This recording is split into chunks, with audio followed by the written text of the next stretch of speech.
அறிந்து கொள்ள விதத்தில் மார்க்க செய்திகளை மனிதர்களுக்கு அல்லாஹ் ரப்பல் ஆலமீன் உரைக்கி அறிவித்துள்ளார். நன்மைகள் குறித்து ஆர்வமூட்டக்கூடிய அதே நேரத்தில் மனிதர்களிடத்தில் இருக்க வேண்டிய பாவங்களை விட்டு விலகி இருக்க வேண்டிய செய்திகள் குறித்து எச்சரிக்கைகளும் திருமலை குரானின் வாயிலாக ஏராளமான இறைவன் நமக்கு கற்றுத் தருகிறார். மனித உலகில் இருக்கிற ஏராளமான பாவங்கள் குறித்து எச்சரிக்கைகளை கற்றுத்தரக்கூடிய அதே நேரத்தில் அந்த பாவத்தின் மூலமாக தனக்கு அவன் தீங்கு விளைவிப்பது மட்டுமல்லாமல் அந்த பாவத்தின் மூலமாக பிறருக்கு ஏற்படுத்தக்கூடிய தீங்குகளிலும் மனிதர்கள் பாதுகாத்துக் கொள்ள வேண்டும் என்பதையும் இறைவன் நமக்கு கற்றுத் தருகிறார். இந்த செய்தியை நம்ம கேட்கக்கூடிய நேரத்தில் ஒரு மனிதன் தீங்கு செய்கிறார் என்று சொன்னால் அது அவனுக்கு அவன் செய்து கொள்வது. ஒருவர் மது குடிக்கிறார், போதை வஸ்துக்களை பருந்துகிறார், அல்லது வேறு எந்த ஒரு தீங்கை அவர் செய்கிறார் என்று சொன்னால் அந்த பாவம் அவருக்கே உரியது. இதில் எப்படி பிறருக்கு பாதிப்பை ஏற்படுத்தும் என்ற செய்தி நமக்கு எட்டக்கூடும். பொதுவாக அல்லாஹ் ரப்பல் ஆலமீன் ஒரு காரியத்தை நிறுத்தி நமக்கு எச்சரிக்கை செய்கிறார் என்று சொன்னால் அதில் இருக்கிற பலவாறான விஷயங்களிலே அல்லாஹ் ரப்பல் ஆலமீன் தெளிவாக நமக்கு எடுத்துக் கூறக்கூடிய திருமறை குர்ஆன் வசனங்களை நம்ம பார்த்தோம். மனித குலங்களில் ஏராளமான பாவங்களை மனிதர்கள் செய்து வந்தாலும் அது எல்லாத்தையும் இன்னைக்கு இருக்கிற ஒரு அரை மணி நேரத்தில் சொல்லி விளக்க முடியும். அதுல குறிப்பாக இன்னைக்கு நம்ம எடுத்திருக்கக்கூடிய தலைப்பின் கீழ் பார்க்கிற ஒரு பாவத்தை குறித்து அல்லாஹ் ரப்பல் ஆலமீன் கற்றுத் தரக்கூடிய நேரத்தில் இந்த பொறாமை என்ற ஒரு குணம் இருக்குல்ல, இந்த பொறாமையில் இருந்து இறைவன் எவ்வாறு நம்மை பாதுகாத்துக் கொள்ள வேண்டும் என்ற எச்சரிக்கை நமக்கு கற்றுத் தருகிறார். இன்னைக்கு சாதாரணமாக நம்ம நினைத்து பார்த்தோம் என்று சொன்னால் இந்த பொறாமை என்ற குணம் என்பது எல்லா மனிதனுடைய வாழ்விலும் கலந்திருக்கிறது. பொறாமைப்படாத மனிதர்களே இந்த சமூகத்தில் இல்லை என்று சொல்லக்கூடிய அளவிற்கு வாழ்வியலுடன் அன்றாடம் கலந்திருக்கக்கூடிய ஒரு பாவமாக இந்த பொறாமை என்ற ஒரு குணம் மனிதர்களிடத்தில் தொற்றிக் கொண்டிருக்கிறது. இது குறித்து இஸ்லாம் மார்க்கம் கற்றுத்தரக்கூடிய எச்சரிக்கைகள் என்ன? ஏன் இது ஒரு சாதாரண நம்ம பார்வையில் பார்க்கும்போது பொறாமைங்கிறது அவ்வளவு பெரிய பாவமா நம்ம நினைக்கிறோம். அல்லாஹ்வுடைய பார்வையில் இது எப்படி மனித வளத்திற்கு விளக்கப்படுகிறது என்று சொன்னால் இந்த பொறாமை ஒரு மனிதனுடைய உள்ளத்திலே விளைவித்து அவனுடைய உள்ளத்தில் அந்த பொறாமை குணம் ஏற்பட்டு விட்டது என்றால் சமூகத்திற்காக ஏற்படுத்தக்கூடிய அதனுடைய பாதிப்பு எந்த அளவுக்கு இருக்கிறது என்பதை அல்லாஹ் ரப்பல் ஆலமீன் இன்னைக்கு உலக நடைமுறையில நாம் பார்க்கிற சில காரியங்கள் மூலம் நமக்கு தெளிவுபடுத்துகிறார். நினைச்சு பாருங்களேன், பொறாமை என்ற ஒரு குணம் ரெண்டு விதத்துல நம்ம பயன்படுத்த முடியும். இஸ்லாமும் அதை அனுமதிக்கிறது. நன்மைக்காக ஒரு மனிதன் பொறாமைப்பட்டால் இஸ்லாம் அனுமதிக்கிறது. ஒருத்தர் தர்மம் செய்கிறார், பார்க்கிறோம் ஏழ்மையாக இருந்தாலும் அவரால் சம்பாதித்ததை தர்மம் செய்கிறார். அதை பார்த்து நம்முடைய உள்ளத்தில் பொறாமை ஏற்படும். எப்படிப்பட்ட பொறாமை? வசதி குறைவாக இருக்கிற அவரே தர்மம் செய்யும் பொழுது நான் செய்யக்கூடாது என்று பொறாமை வரலாம். இது வரவேற்கத்தக்கது. ஒருத்தர் நல்ல விவசாயம் பார்க்கிறாரு, அவருக்கு பக்கத்து நிலத்துல நம்ம வச்சிருக்கிறோம், நம்மளும் முட்டி போனதுன்னா அந்த விளைச்சல் நமக்கு கிடைக்கல. பக்கத்துல உள்ள ஒரு நல்ல விளைச்சலை பார்த்து மகசூல் பண்ணிட்டாரு, அவரை பார்த்து பொறாமை வருது. எப்படி பொறாமை வரலாம்? நம்மளும் அவருக்கு செய்த யுக்திகளை கையாண்டு அவரிடத்துல ஆலோசனை பெற்று அடுத்த வருஷம் நம்மளும் அந்த விளைச்சல்ல நல்ல அமோகமான விளைச்சல் செஞ்சிடணும் என்று நல்ல எண்ணங்களுடன் பொறாமை பெற்று அவரிடத்துல அந்த ஆலோசனை கேட்பது இஸ்லாம் வரவேற்கிறது. நன்மையான காரியத்தில் பொறாமைப்படலாம், ஒருவர் செய்கிற நன்மையை பார்த்து பொறாமைப்பட்டு நாமும் அதை செய்ய வேண்டும் என்று ஆசைப்படலாம். இதை இஸ்லாம் வரவேற்கக்கூடிய அதே நேரத்துல அப்படியே எதிர்மறையா சிந்திச்சு பாருங்களேன். பக்கத்து வயதுக்காரனுடைய மகசூலை பார்த்து வைத்தறிச்சல்பட்டு பொறாமைப்பட்டு தீங்கு செய்வதாக நினைத்து கொண்டு அவனுடைய விளைச்சல தீ வச்சு விட்டா, ஒரு பக்கம் நம் நன்மையை பொறாமையில நன்மையுடைய அடிப்படையில் சிந்தித்து பார்ப்பது உண்டு. அவன் வாழ்வியலை நாசமாக்க வேண்டும் என்ற பொறாமை தீய எண்ணங்களாக பிரதிபலிக்கப்பட்டு நம்ம அவன் விளைச்சல நாசமாக்கிறோம். அவன் மட்டும் எப்படி நல்லா இருக்கலாம், பக்கத்து வீட்டுக்காரன் எப்படி சந்தோஷமாக இருக்கலாம், பக்கத்தில் இருக்கிறவன் எப்படி நல்ல லாபம் சம்பாதிக்கலாம் என்று பொறாமை என்ற எண்ணம் தீய சிந்தனையாக நமக்கு உருவெடுத்தது என்று சொன்னால் அந்த எண்ணத்தினால் பொறாமைப்பட்ட நமக்கு மட்டுமல்ல, நாம் யார் மீது பொறாமை கொள்கிறோமோ அவனுக்கும் அந்த தீங்கு ஏற்படுகிறது இல்லையா? இதைத்தான் அல்லாஹ் ரப்பல் ஆலமீன் நமக்கு கற்றுத் தருகிறான். பொறாமைக்காரன் பொறாமை கொள்ளும் போது ஏற்படும் தீங்கை விட்டு அல்லாஹ்விடத்தில் பாதுகாப்பு தெரிவிக்கிறீங்க. எப்படி அல்லாஹ்வுடைய வசனம் பாருங்க, அல்லாஹ் ரப்பல் ஆலமீன் திருமறை குர்ஆனில் பாவம் நடக்கிறது, பாவத்திலிருந்து ஏற்பட்டு அந்த விளைவை பற்றி சொல்லும் பொழுது பொறாமை என்ற ஒரு காரியம் சாதாரணமாக நம்ம நினைக்கிறோம்.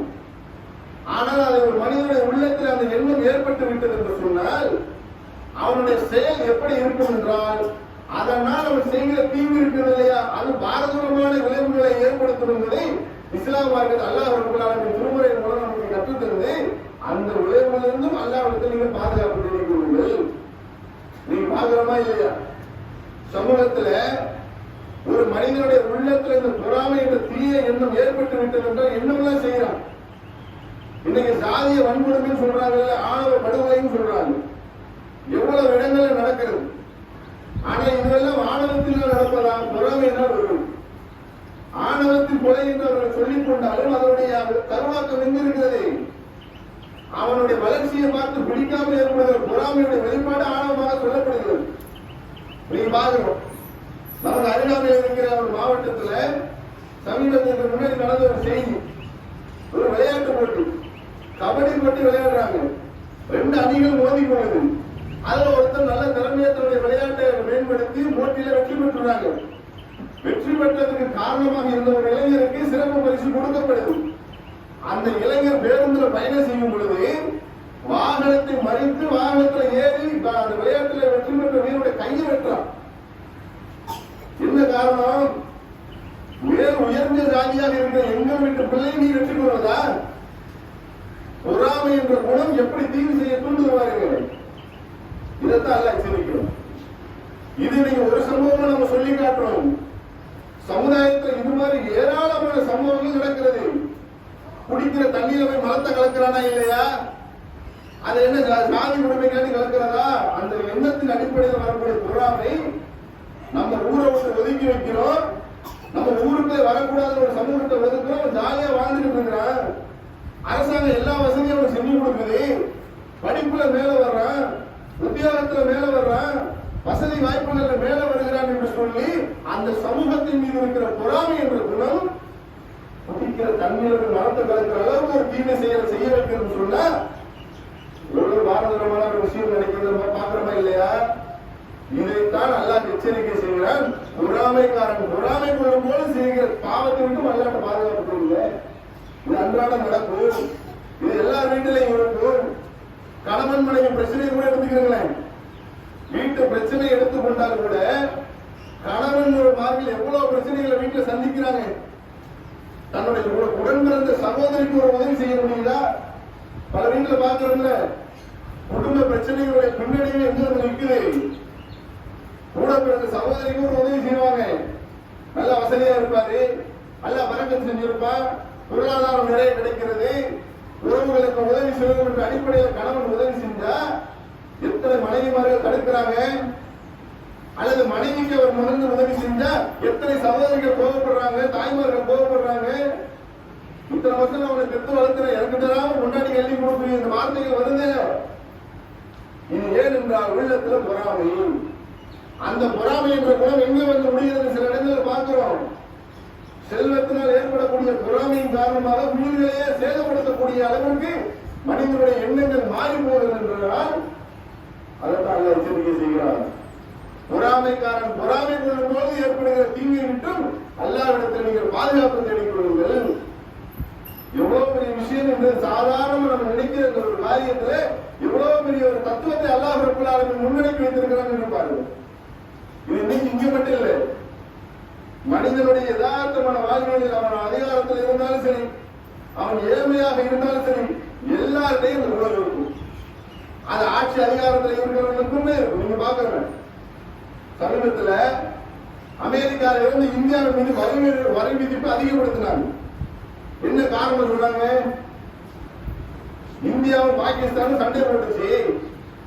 இவங்களுடைய பேச்சை இந்தியா கேட்கல, போரை நிறுத்த சொன்னா என்னுடைய பேச்சை இந்தியா கேட்கல, அதனால நாங்கள் இந்தியாவின் மீது ஏற்றுமதி செய்யக்கூடிய பொருட்களுக்கு அதிகமான வரிகளை விதிக்கிறோம் என்று அமெரிக்காவோட அதிபர் பேட்டி கொடுக்கிறார், ஆர்டர் போடுறார்.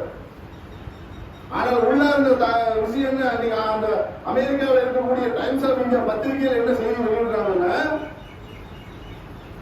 ஒரு நாட்டினுடைய அதிபர் ஆயிட்டார் ட்ரம்ப். உச்சபட்சமாக இன்றைக்கு உலகளாவிய பார்க்கக்கூடிய ஒரு நாடுகள்ல அமெரிக்காவுடைய அந்த பிரசிடென்டாக இருக்கக்கூடிய அந்த பதவி என்பது மிகப்பெரிய பதவி. அது கிடைச்சும் கூட அவனுக்கு அந்த பெருமை பத்தல. இன்னும் என்ன நினைக்கிறான், நோபல் பரிசு அவனுக்கு வேணுமா? இது நம்ம சொல்லல, அந்த நாட்டில் அமெரிக்காவில் வெளியாகக்கூடிய டைம்ஸ் ஆஃப் இந்தியா பத்திரிகையில் வெளியிடக்கூடிய செய்தி, ஆட்சி அதிகாரத்தில் இருந்தும் கூட அந்த நோபல் பரிசு காலத்துக்கு பேசுவது அமைதிக்காக போராடினவரே என்று நோபல் பரிசு கிடைக்கிறதுக்கு எல்லா நட்பு நாடுகளுக்கும் கோரிக்கை வைக்கிறான். அதுல முன்னேற்றமா வந்தது பாகிஸ்தான் உடனே ஆதரவு தெரிவித்துட்டாங்க. இந்தியாவிட்ட கேட்கும் பொழுது காரணம் என்ன, பாகிஸ்தான் இந்திய போரை நிப்பாட்டியவர் ட்ரம்ப் அப்படின்னு சொல்லி நோபல் பரிசு கொடுப்பதற்கு எனக்காக ஓட்டலிங்க சொன்னா இந்தியா முடியாதுன்னு சொல்லி நாங்கள் எங்க முயற்சிகளை நிப்பாட்டோம். எங்கள் நாட்டின் மீது தாக்குதல் கொடுத்தா பதிலடி கொடுத்தா விரும்பு ஓடிட்டான். இதில் உனக்கு என்னப்பா பங்களிப்பு என்று சொல்லி ஓட்டளிக்க முடியாதுன்னு சொன்னதற்கு என்னையவே நீங்க புறக்கணிச்சுட்டு நீங்க பெருமையை நீங்க வாழ்ந்துட முடியுமா? உங்களுக்கு அந்த பொறாமை, அந்த கோபம், அந்த ஆதரவு எப்படி வெளிப்படுது? உங்கள் நாட்டின் மீது பொருளாதாரத்துக்கு வரி விதிக்கிறேன், ஆணவத்தை காட்டுறானா இல்லையா? இது எங்க வருது? எனக்கு ஓட்டு போட மாட்டல, நீ நல்லா விட்டுருனா பொறாமை.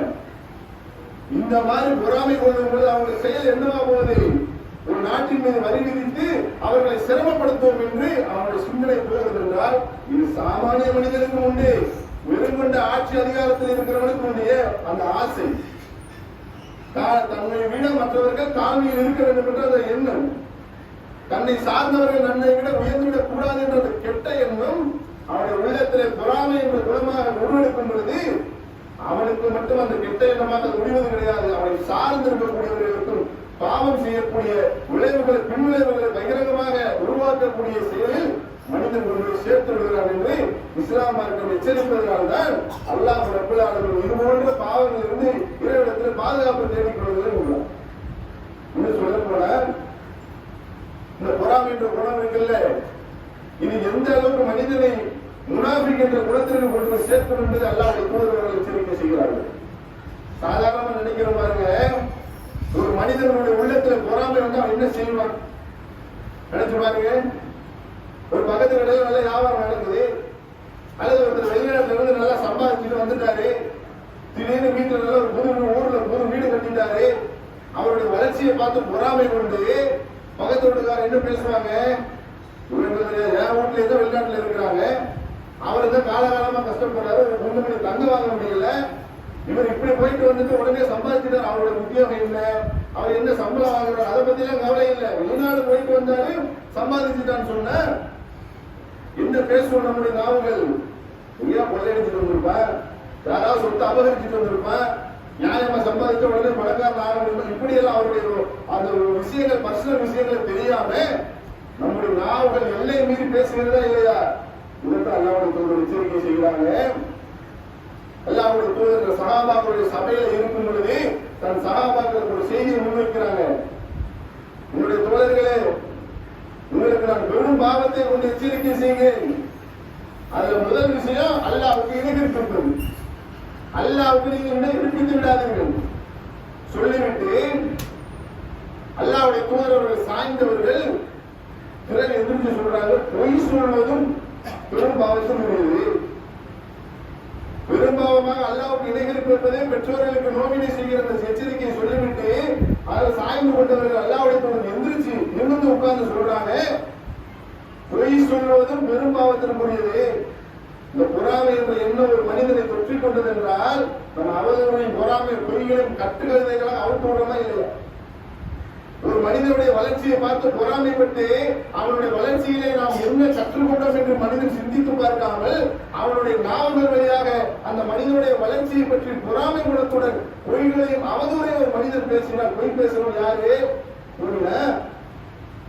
பொய்களையும் அவதூறையும் பேசுபவர்கள் முனாஃபிக் என்று அல்லாஹ்வுடைய மார்க்கம் எச்சரிக்கை செய்கிறதா இல்லையா? முனாஃபிக் தான் பொய் பேசுவான், வாக்குறுதி கொடுத்தா மீறுவான். இந்த பொறாமை என்ற ஒரு எண்ணம் நம்முடைய உள்ளத்திலே இறங்கிவிட்டது என்று சொன்னால் அல்லாஹ்வுடைய தூதர்கள் எச்சரிக்கை செய்கிறார்கள், பொய் பேசுவதும் பெரும்பாவம். சாதாரண நீ செய்யறத இந்த அல்லாஹ் ரப்பல் ஆலமீன் திருமறை குர்ஆன் வாயிலாக கற்றுத் தருகிறான். இந்த மனிதர்கள் இருக்கிறாங்கல்ல, ஒரு மனிதன் செய்யக்கூடிய நன்மை பற்றி அல்லாஹ் சொல்லும் பொழுது நாளை வறுமையில நாம் பேசுகிற வார்த்தைகள் இருக்கிற சொற்கள் அதனுடைய சொற்களுடைய பலன் அறியாமல் ஒரு நன்மையான வார்த்தையை பேசியிருப்போம். அந்த அடியாருக்கு அதை பற்றி தெரியாது. ஆனால் அந்த வார்த்தையை சொன்னதற்காக அல்லாஹ் ரப்பல் ஆலமீன் நாளை வறுமையிலே நமக்கு சுவனத்தை வழங்குவார். அதே நேரத்தில் தான் பயன்படுத்துகிற சொற்களுடைய வீரியம் தெரியாமல் ஒரு அடியார் அந்த சொல்லை பயன்படுத்தியதற்காக நரகம் சென்று விடுவார். இந்த பொறாமை என்ற எண்ணம் நம்முடைய உள்ளத்தில் வந்து எவ்வளவு பொய் பேசுறோம், அவதூறுகளை பேசுறோம், எவ்வளவு வார்த்தைகளுடைய கொச்சைத்தன்மையாக ஒரு மனிதனுடைய அவருடைய கண்ணியத்தின் மீது இழுக்கு ஏற்படுத்தக்கூடிய விதத்தில் சர்வ சாதாரணமாக பேசுறோம். இதுல குறிப்பாக அல்லாஹ்வுடைய தூதர் எச்சரிக்கை செய்கிறாங்க, பெண்களைத்தான் நான் நரகத்தில் கண்டேன் என்று. அதிகமாக இன்றைக்கு இந்த அவதூறு பேசக்கூடிய புறம் பேசக்கூடிய பண்புகள் என்பது சர்வ சாதாரணமாக இருக்கா இல்லையா? வாட்ஸ்அப் குரூப்புகள் இருந்து, சபைகள் பேசுற இடங்கள்ல இருந்து சாதாரணமாக நகைச்சுவையா ஆரம்பிக்கும். ஒருத்தரை பத்தி நகைச்சுவையா நக்கம் பண்ணுவாங்க. அந்த பேச்சு இருக்க இருக்க இருக்க இருக்க வெறுகேறி அவரை பற்றி அவதூறுகளை கொச்சையாக பேசக்கூடிய வார்த்தைகளும் சமூக வலைதளங்கள்ல பரவுது. இதுக்கு என்ன காரணம்? அந்த மனிதனுடைய வளர்ச்சியும் அவனுடைய அந்த உயர்ந்த இடத்தை அவன் பிடித்ததனுடைய பொறாமையுடைய வெளிப்பாடாக மனிதன் சிறுக சிறுக அவனை பற்றி அவதூறுகளை பரப்ப தொடங்குகிறார். இது எவ்வளவு பெரிய பாவம் என்பதை அல்லாஹ் ரப்பல் ஆலமீன் நமக்கு எப்படி வழிகாட்டுறானே. சாதாரணமான வார்த்தை தான். ஒருவருக்கு நன்மை எடுத்து சொல்றோம், தர்மம் செய்யுங்கன்னு சொல்றோம். ஒரு மனிதன் கஷ்டப்படுறான், அவனுக்காக உதவி செய்யுங்க ஒரு வார்த்தையை ஒரு போய் சொல்றோம். அந்த வார்த்தையால் கூட நமக்கு எவ்வளவு நன்மை கிடைக்கும் நமக்கு தெரியாது. சொல்லிடுறோம். நம்ம சொன்ன அறிவிப்பை வச்சு அந்த மனிதனுடைய தர்மம் செஞ்சுட்டாரு, செஞ்ச தர்மத்திற்கு அவருக்கு கூலி, செய்வதற்காக வார்த்தைகளை பயன்படுத்தியதற்கு நமக்கு கூலி, அதனுடைய பலன் நமக்கு தெரியாது. நாளை வறுமையை அல்லாஹ் இடத்துல போய் நிற்கும் பொழுது அதற்கான கூலி அல்லாஹ் வழங்குவான். அதே நேரத்தில் நாம் சொல்கிற அவதூறின் மூலம், பொய்யின் மூலம் ஒரு மனிதன் பாதிக்கப்பட்டார். சாதாரண பேசிட்டு போயிருமே, சபைகளில் போற போகிற வார்த்தைகளை விட்டுட்டு போயிருமே, அல்லாஹ்வுடைய நாளை வறுமையுடைய அந்த தண்டனை பற்றி யோசிக்காமல் சாதாரணமாக ஒரு வார்த்தை சொல்வாங்கல்ல, ஒரு வார்த்தை கொல்லும் ஒரு வார்த்தை வெல்லும். தமிழுடைய பழமொழியில ஒரு சொல் கொல்லும் ஒரு சொல் வெல்லும் என்பார்கள். அந்த அடிப்படையில ஒரு மனிதனுடைய அவனுடைய கண்ணியத்திற்கு இழுப்பை ஏற்படுத்தக்கூடிய விதத்துல ஒரு சொல்லை சாதாரணமாக பயன்படுத்தி சென்றால், அதன் மூலம் அந்த மனிதன் பாதிக்கப்பட்டால், அவனுடைய சுய கௌரவத்திற்கு இழுக்கு ஏற்படுத்தினால், இந்த சொல்லை பயன்படுத்தி அதை சமூகத்திலே பரப்பியதற்காக நாளை மறுமையில் அல்லாஹ் நம்மை நரகத்திற்கு வீசிவிட்டால் நம்முடைய நிலைமை. இந்த குணமெல்லாம் எங்கிருந்து துவங்குகிறது? அதைத்தான் அல்லாஹ் மையப்புள்ளியாக நமக்கு கற்றுத் தருகிறான். தீய எண்ணங்கள் நம்முடைய உள்ளத்திலே சைத்தான் போடுகிறான் என்றால் அந்த நன்மையான காரியத்திலிருந்து விலகியதோட விலகும். இன்னும் பாருங்க, சமீபத்தில் நடந்த ஒரு செய்தி. ஒரு 3 வயது குழந்தை கொலை செய்யப்படுது. எத்தனை பேர் இந்த செய்தியை பார்த்திருப்பீங்கன்னு தெரியல. நம்ம மதுரையில் நடந்த ஒரு செய்தி. 3 வயது குழந்தை கொலை செய்யப்படுது. 2 நாளா குழந்தையை காணோம். பெற்றோர்கள் தேடுறாங்க. போலீசுக்கு தகவல் கொடுக்கப்படுது. காவல்துறை வந்து விசாரிக்கிறாங்க. விசாரித்த பிறகு அந்த குழந்தை அந்த வீட்டுக்கு எதிர் வீட்டில் அந்த குழந்தையுடைய பிரேதம் கண்டெடுக்கப்படுகிறது. ஒரு தண்ணி தொட்டி, சின்ன பிளாஸ்டிக் தண்ணி தொட்டிக்கு அந்த குழந்தையை வைத்து 2 நாட்களாக இறந்த நிலையில அந்த பிரேதம் கண்டெடுக்கப்படுகிறது. போலீஸ் விசாரணை பண்றாங்க. மனிதனுடைய அந்த பொறாமை குணம் எந்த அளவுக்கு ஒரு தீங்கை செய்ய வைத்திருக்கிறது என்று சொன்னால், குழந்தையை கண்டெடுத்து அந்த வீட்டில இருந்து விசாரிக்கிறாங்க. அங்க இருந்து ஒரு பெண்மணி ஒத்துக்கிறாங்க, நான் தான் கொலை செய்த ஒரு பெண், கொலை செய்ததாக ஒத்துக்கொள்கிறார்கள். ஏமா கொலை செய்ய, என்ன மோட்டிவ், என்ன காரணம் கேட்டதுக்கு அந்த பெண் சொல்ற வாக்குமூலம் பாருங்க. அந்த பெண்ணுடைய குழந்தை அதுக்கு முன்னாடி ஒரு வாரத்துக்கு முன்னாடி இறந்து போயிடும். ஏதோ ஒரு காரணத்துல எதிர் வீட்டில் இருக்கிற பெற்றோர்கள் குழந்தைகளை கொஞ்சிக்கிட்டு இருக்கிறாங்க. சந்தோஷமா இருக்கிற குடும்பத்தை பார்த்து இந்த அம்மாவுக்கு தாங்க அல்லாஹ் சொல்ற வசனத்துடைய அந்த ஆழம் புரியுதா?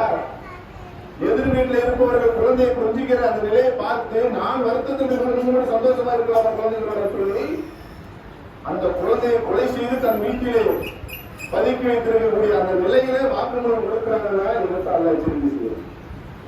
பொறாமை என்பது அந்த பெண்ணுடைய உள்ளத்தில் வந்தவுடன் இருந்திருந்தா விளைவில்லை.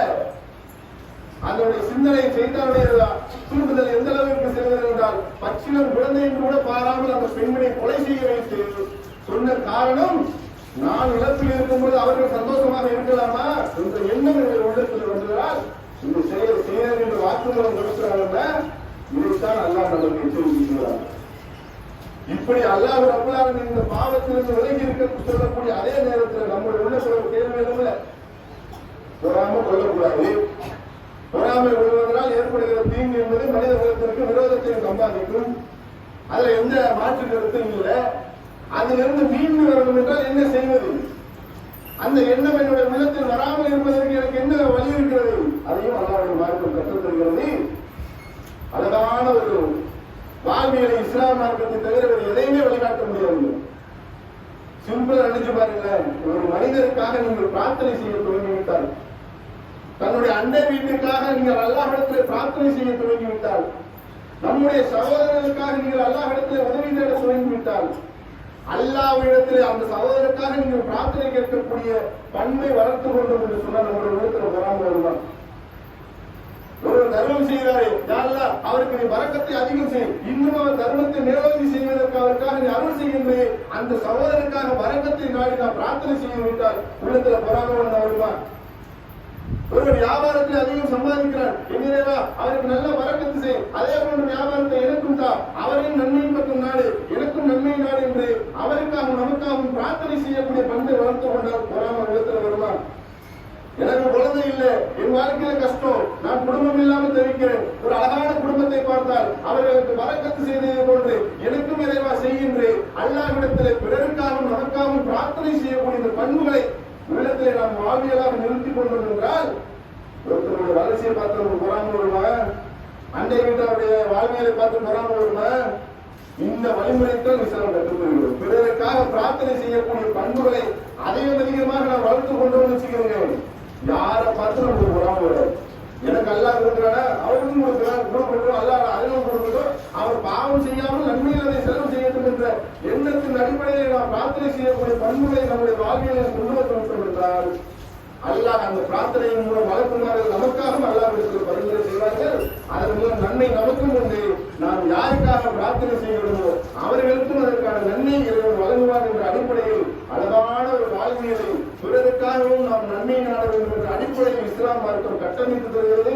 அப்படிப்பட்ட வாழ்வியலை நாம் உருவாக்கி கொண்டோம் என்றால் ஒவ்வொரு தொழுகையிலும் சரி, ஒவ்வொரு நேரத்திலும் சரி, பிறருக்காக அல்லாஹ்விடத்தில் வரக்கத்தை வேண்டி பிரார்த்தனை செய்து கொண்டோம் என்று சொன்னால் இந்த பொறாமை என்ற எண்ணம் நம்முடைய உள்ளத்திலிருந்து செய்தால் அல்லாஹ்வால் விரட்டி அடிக்கப்படும். அந்த நல்ல உள்ளங்களாக நம்முடைய வாழ்வியலை இறைவன் மாற்ற வேண்டும் என்றால் அதிகம் பிறருக்காகவும் பிரார்த்தனை செய்து மற்றவருடைய வாழ்வியலில் அக்கறை கொண்டு அவர்களுக்காக பிரார்த்தனை செய்து வாழக்கூடிய பண்புகளை வளர்ப்போம். அல்லாஹ் நன்மையான சிந்தனை நம்முடைய உள்ளத்திலே மேலோங்க செய்து பிறருக்காகவும் அல்லாஹ்விடத்தில் பிரார்த்தனை செய்யக்கூடிய நல்ல குணங்களை வளர்த்து பொறாமை என்ற தீய செயலிலிருந்து நம்மை பாதுகாப்பான என்று பிரார்த்தித்தவனாக எனது உரையை நிறைவு செய்கிறேன். அஸ்ஸலாமு அலைக்கும் வரஹ்மத்துல்லாஹி வபரகாத்துஹு.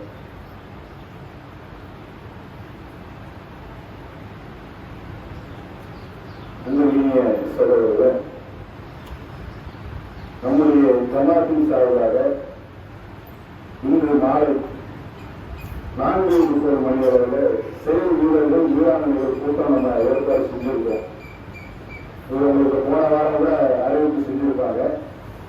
இந்த செயல் வீரர்கள் வீராணையோட கூட்டம் எதற்காக என்று சொன்னால் முன்மாதிரி முஸ்லீம் இளைஞர்கள் என்ற ஒரு தலைப்பை முன்னிறுத்தி மதுரையில அடுத்த மாதம் நடக்கிற மாநாட்டு பணிகளை முன்னிறுத்தி நம்முடைய செயல் திட்டங்களை 4 மாதங்கள் நம்ம முன்னெடுத்து போய்கிட்டு இருக்கோம். ஒவ்வொரு காலகட்டங்களிலும் சமூகத்தில் ஏற்படக்கூடிய தீங்குகளை களைவதற்காக அல்லாஹ்வுடைய மார்க்கத்தை மக்கள் சபையில் கொண்டு சேர்ப்பதற்காக பல திட்டங்களை வகுத்து சிறுகைக்கு எதிரான மாநாடுகள், அதற்கான பிரச்சாரங்கள், அல்லாஹ்வுடைய தூதருடைய கண்ணியங்களை நிறைவேற்றுவதற்காக முகமது ரசூல் ஸல்லல்லாஹு அலைஹி வஸல்லம் அவருடைய மாநாடுகள், அதற்கான பிரச்சாரம், இப்படி ஒவ்வொரு காலகட்டத்தில் ஒரு தலைப்பை முன்னிறுத்தி நம்முடைய பிரச்சாரங்களை வகுத்து செயல்படுத்திக் கொண்டிருக்கிறோம். அந்த அடிப்படையில் இந்த வரக்கூடிய மதுரையில் நடக்கிற முஸ்லிம் முன்மாதிரி மாநாட்டுடைய பணியை சிறப்பிப்பதற்காக நம்முடைய ஜமாத்தின் சார்பாக தமிழகம் முழுவதும் எல்லா மாவட்டங்களையும் இது தலைப்பாக முன்னிறுத்தி ஏராளமான உணர்வு நிகழ்ச்சிகள், மாணவர்களை சந்திக்கிற நிகழ்ச்சிகள், எனக்கு பிரத்யேகமாக இளைஞர்கள், எனக்கு இளைஞர்களுடைய நிலை என்பது நம்ம சமூகத்தில் மிகவும் பின்தங்கி போட்டிருக்கிறாங்க. சமூக சீர்கேடான காரியங்களில் ஈடுபடுவது, உலக காரியங்களில் மூழ்குவது, அல்லாஹ்வுடைய தூதரையும் புறக்கணித்து விட்டு உலக தலைவர்களின் பக்கம் செல்வது, மறுமை இழந்துவிட்டு உலக வாழ்வியலின் மோகத்தின் வசதிகளின் பக்கம் தங்களை ஆழ்படுத்திக் கொள்வது என்று ஏராளமான சமூக சீர்கேடுகளின் பக்கம் செல்லக்கூடிய இந்த சமூக இளைஞர்களை வென்றெடுக்க வேண்டும். சமூகத்திற்கும் அவர்கள் பயனுள்ளவர்களாக அவருடைய வாழ்க்கை நாளை மறுமையிலும் பயனுள்ளதாக மாற்றப்பட வேண்டும் என்ற ஒரு உயரிய சிந்தனையில இந்த திட்டங்களை கையில் எடுத்து நம்ம செயல்படுத்திக் கொண்டு வருகிறோம். அதனுடைய நெருக்கங்கள் குறைவாக இருக்கிறது. இன்னும் 1 மாத காலங்கள் தான் நம்முடைய நெருக்கி இருக்கு. அதனால இன்னும் நம்முடைய பணிகளை மெருகேற்றி பெண்கள் மூலமாகவும் இளைஞர்கள் மூலமாகவும் நம்முடைய தாய்க்கள் மூலமாகவும் நம்முடைய கிளை நிர்வாகிகள் மூலமாகவும் இந்த பணிகளை மெருகேற்றி இன்னும் மக்களிடத்தில் கொண்டு போய் சேர்க்க வேண்டும் என்ற ஆலோசனைகளை கொடுத்து அதன் மூலம் நம்முடைய பணிகளை மென்மேலும் சிறப்பு வைப்பதற்காகத்தான் இந்த செயல் வீரர்கள் வீராங்கனைகள் கூட்டத்தை நம்ம ஏற்பாடு பண்ணியிருக்கிறோம். இதுல வரக்கூடிய மக்களுக்கு தாவா பணி இந்த பிரச்சாரத்தின் முக்கியத்துவத்தை எடுத்து சொல்லி எந்த அளவுக்கு இந்த பணி சிறப்பாக இன்னும் நிறைவேற்ற வேண்டும் என்ற ஆலோசனைகள் வழங்கப்படும். அதில் பங்களித்துக் கொண்டு நம்முடைய சமூக இளைஞர்களுடைய எதிர்காலத்தை கவனத்தில் கொண்டு நம்மளால் என்ற பங்களிப்பை இந்த ஜமாத்துடைய பணிகளுக்காக செய்யணும் என்ற ஆசையில் இருக்கக்கூடிய மக்கள் இந்த நிகழ்ச்சிக்கு வாங்க. இதனால் மார்க்கப்படியாது. ஜமாத்தில் செய்கிற பணி அல்ல, அல்லாஹ்வுடைய மார்க்கத்தை பிறகு முழுமை சேர்க்கப்போம். நம்முடைய சமூகத்தில் வழிகாட்டில் இருக்கக்கூடிய இளைஞர்களுக்கு அல்லாஹ்வுடைய வழிகாட்டுதலை எடுத்து சொல்ல போறோம். அதில் ஆண்களாக இருந்தாலும் சரி பெண்களாக இருந்தாலும் சரி சபையில் வருபவர்களுக்கு ஆலோசனை வழங்கப்பட்டு இந்த செய்கிற பணிகள் மூலமாக கிடைக்கிற நன்மைகளுடைய பங்களிப்பை நாம் பகிர்ந்து எடுத்துக் கொள்வதற்காகத்தான் அழைப்பு கொடுக்கப்படுகிறது. இந்த நிகழ்ச்சியில வந்து கலந்து கொண்டிருந்து சொன்னா உங்களுக்கு அந்த செயல அந்த வீரர்களாக உருவாக்கி தாவா வளங்களை நிறைவேற்றுவதற்கு நாம் பயன்படுத்திக் கொள்வோம். இந்த நிகழ்ச்சிக்கு தவறாமல் வந்து கலந்து கொள்ளுங்க. இதுல யார் வேணாலும் வந்து கலந்து கொள்ளலாம். ஆர்வம் இருப்பவர்கள் நன்மையை நாடி இந்த நிகழ்ச்சிக்கு வருமாறு கேட்டுக்கொள்வோம். ஒரு அறிவிப்பு. அடுத்தபடியாக நம்ம கடந்த வாரம் வந்து இந்த வாரம் ஜும்மாவை நம்ம வெளி மாவட்டத்தில் மாநில தலைமையுடைய வசூலுக்காக நம்ம அறிவிப்பு செஞ்சிருக்கோம். ஆண்டுதோறும் 2 வசூல் மாநிலத்தில் நம்ம கேட்போம். அவங்களோட நிர்வாக செலவுகளுக்காக ஒரு மாநாடு நெருக்கி இருக்கிறதுனால ஒரு 7 மாவட்டங்களுக்கு மட்டும் அந்த அடுத்த வாரத்தை ஒதுக்கி வச்சிருக்கிறாங்க. இந்த ஜும்மாவை செல்வது மாவட்டத்துடைய வளர்ச்சி பணிகளுக்காகத்தான் நம்ம கொடுப்போம். தாவா பணிகளுக்காக மாவட்டம் செய்யக்கூடிய தாவாக்களை பொறுத்தவரையில் ஆர்ப்பாட்டத்தின் மாநாட்டுக்கு நம்ம வால் போஸ்டர் அடிச்சு கொடுக்கிறோம், நோட்டீஸ்கள் அடிச்சு கொடுக்கிறோம். நிறைய கிளைகளுக்கு சில கிளைகள் அவங்க பொருளாதாரம் வந்து அடிச்சுக்கிறாங்க. பல கிளைகள் நலிவடைந்த நிலையில் இருக்கிறாங்க. சில கிளைகள்ல ரொம்ப மக்கள் ஆதரவு இல்லாமல் நலிவடைந்த நிலையில் அங்க இருக்கிற ஊரில் இருக்கிற மக்களுக்கும் அந்த செய்தி போய் சேர்ந்ததற்காக மாவட்டத்தின் சார்பாக நோட்டீஸ்கள், வால் போஸ்டர்கள், லேம்ப் போஸ்டர்கள், ஆட்டோ பிளக்ஸ் விளம்பரம் இப்படி எல்லாம் அடிச்சு கொடுக்கிறோம். இந்த மாதிரி செய்கிற பணிகள் தான் நீங்க கொடுக்கிற பொருளாதாரம் மூலமா நடக்கும். மாவட்டத்துடைய வளர்ச்சி பணிகள் மாவட்டத்தை வளர்க்கிறதுக்காக இல்லை, மாவட்டத்தின் மூலமாக செயல்படுத்தக்கூடிய பணிகள் அதில் நலிவடைந்த கிளைகள், வாய்ப்பில்லாத கிளைகள், சில இடங்களில் ஒரே ஒரு பொறுப்பாளர் தான் இருப்பார். அந்த ஊர்ல பெரிய ஆதரவு இருக்காது. தௌஹீத் பிரச்சாரம் செய்வதற்கு கடுமையான எதிர்ப்புகள் இருக்கும். இருந்தாலும் அல்லாஹ்வுடைய மார்க்கத்தில் ஒரு நபராக இருந்து தன்னால் இயன்ற பணிகளை அவர் செய்யக்கூடிய நேரத்தில் அவருடைய பணிச்சுமைகளை குறைக்க வேண்டும் என்றால் வசதி இருக்கக்கூடிய கிளைகளில் தன்னுடைய பொருளாதாரத்தை வைத்து அவர்கள் செய்யக்கூடிய விளம்பரத்திற்கு மாவட்டம் உதவி செய்யக்கூடிய செயல்பாடுகள் எல்லாம் இருக்கிறது. ஒருத்தர் இஸ்லாத்துக்குள்ள வர்றாருன்னா அவருக்கு அபிவிருத்தி போடுவது, அவருக்கான தேவைகளை செய்து கொடுப்பது, இன்னும் இஸ்லாத்தை அறிந்து கொள்ள வருபவர்களுக்கு குர்ஆனிலிருந்து மற்ற புத்தகங்கள் வழங்குவது, இப்படி ஏராளமான பணிகள் மாவட்டத்தினுடைய பணிகளாக இருக்கிறது. இந்த பணிகள் எல்லாம் நடப்பது என்பது மக்களாக நீங்கள் கொடுக்கக்கூடிய ஆதரவின் மூலமாக தான். அல்லாஹ் ஒரு கிளை இருக்குன்னு சொன்னா கிளைக்கு சில சாராளர்கள் இருப்பாங்க, அவங்க சந்தா கொடுப்பாங்க. மாவட்டத்துக்கு எந்த ஊர்ல மக்கள் திரட்ட முடியாது, அந்தந்த ஊர்கள் அவங்க அந்த கிளைகளுக்கு கொடுக்கும் பொழுது அவங்க போய் நம்ம நெருக்கடி பண்ண முடியாது. அப்படி இந்த மாதிரி மாதத்துல ஒரு ஜும்மாவை வாங்கி மற்ற நபர்கள் கொடுக்கக்கூடிய நன்கொடை வைத்து நிர்வாகத்தை நாம் நடத்தி கொண்டிருக்கிறோம். அதனால மாதம் ஒரு முறை கேட்கிற இந்த ஜும்மாவுடைய வசூலை அலட்சியப்படுத்தாமல் மார்க்க பணிக்காக மாவட்டத்திற்கு தந்து வருமாறு கேட்டுக்கொண்டு எனது உரையை நிறைவு செய்கிறேன். அஸ்ஸலாமு அலைக்கும் வரஹ்மத்துல்லாஹி வபரகாத்துஹு.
الحمد لله رب العالمين الرحمن الرحيم مالك يوم الدين إياك نعبد وإياك نستعين اهدنا الصراط المستقيم صراط الذين أنعمت عليهم غير المغضوب عليهم ولا الضالين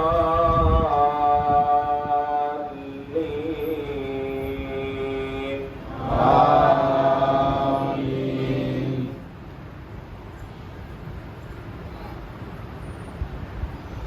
سبح اسم ربك الأعلى الذي خلق فسوى والذي قدر فهدى والذي أخرج المرعى فجعله غثاء نحوا سنقرئك فلا تنسى إلا ما شاء الله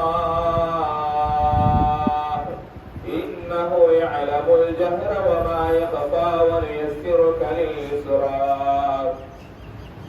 فذكر إن نفعت الذكرى سيذكر من يخشى ويتجنبها الأشقى الذي يصلى النار الكبرى ثم لا يموت فيها ولا يحيا قد أفلح من تزكى وذكر اسم ربه فصلى بل تؤثرون الحياة الدنيا والآخرة خير وأبقى إن هذا لفي الصحف الأولى صحف إبراهيم وموسى.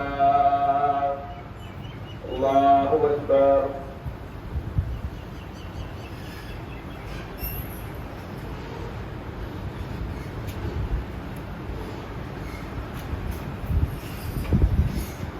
سمع الله لمن حمده.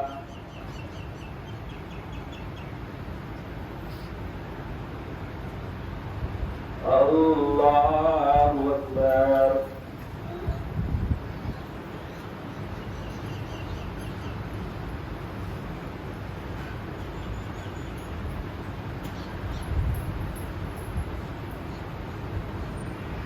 الله أكبر.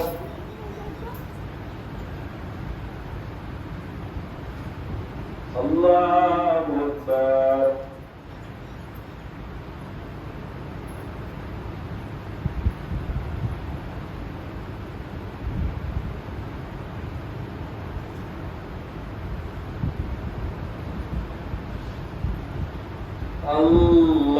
الله أكبر. الحمد لله رب العالمين الرحمن الرحيم مالك يوم الدين إياك نعبد وإياك نستعين اهدنا الصراط المستقيم صراط الذين أنعمت عليهم غير المغضوب عليهم ولا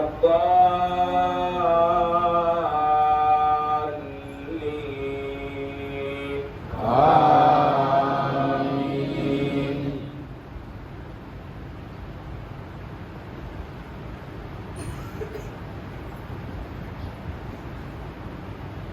هل أتاك حديث الغاشية وجوه يومئذ خاشعة عاملة ناصبة تصلى نارا حامية تسقى من عين آنية ليس لهم طعام إلا من ضريع لا يسمن ولا يغني من جوع وجوه يومئذ ناعمة لسعيها راضية في جنة عالية لا تسمع فيها لاغيا فيها عين جارية فيها سرر مرفوعة وأكواب موضوعة ونمارق مصفوفة وزرابي مبثوثة أفلا ينظرون إلى الإبل كيف خلقت وإلى السماء كيف رفعت وإلى الجبال كيف نصبت وإلى الأرض كيف سطحت فذكر إنما أنت مذكر ومذكر لست عليهم بمسيطر إلا من تولى وكفر فيعذبه الله العذاب الأكبر إن إلينا إيابهم ثم إن علينا حسابهم. الله أكبر.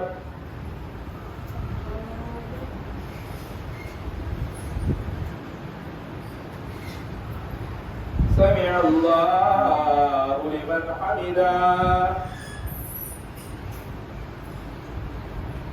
الله أكبر.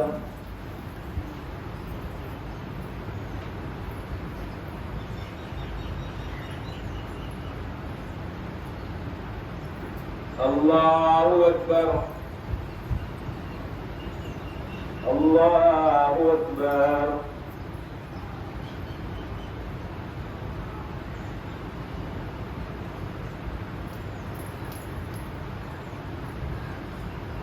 الله أكبر.